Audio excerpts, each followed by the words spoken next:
Hello and welcome to Reckeen Report, the series in which we look at the features and benefits of the Reckeen Virtual Studio 3DSPro.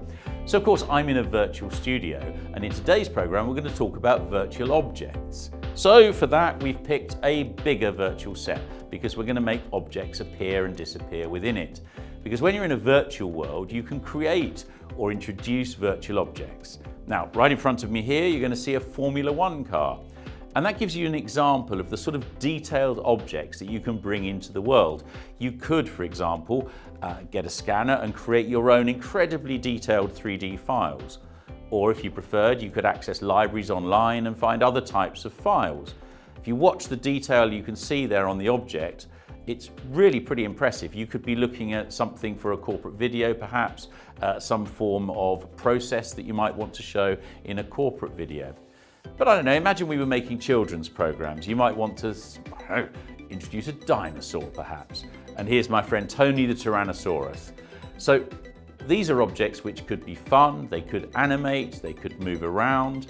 You could have a sense of humour with these types of objects. But you might want to cover something more serious using one of these virtual sets. So you might, for example, want to have news coverage or current affairs programs in which you need to examine data. So imagine we were covering an American election perhaps, or a weather map. You can bring up an object here as we have done with the continental United States. Now for this example we've loaded some COVID data, and as we zoom in you'll be able to see that that data is there attached to each of the states. This is an incredible way to make something very large and complex very simple for your audience, and the fact that you as a presenter can react to it in the studio is a huge benefit. But what we've done here, of course, is make something very large, very small. And what we can also do is make something very small, very large. And we were just talking about COVID. We could, for example, be talking about DNA.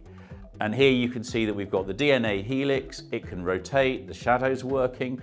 This is an extraordinary opportunity to be able to take objects from a virtual world and bring them here with a live presenter where you can discuss them, demonstrate them and talk about them in much more detail. So I hope I've given you an example here of how virtual sets work and how you can bring virtual objects into them. That's today's Reckeen Report. If you want to know more about what the Reckeen Virtual Studio can do, you just need to get in touch, or of course you could watch some more Reckeen Reports. Thanks ever so much for watching.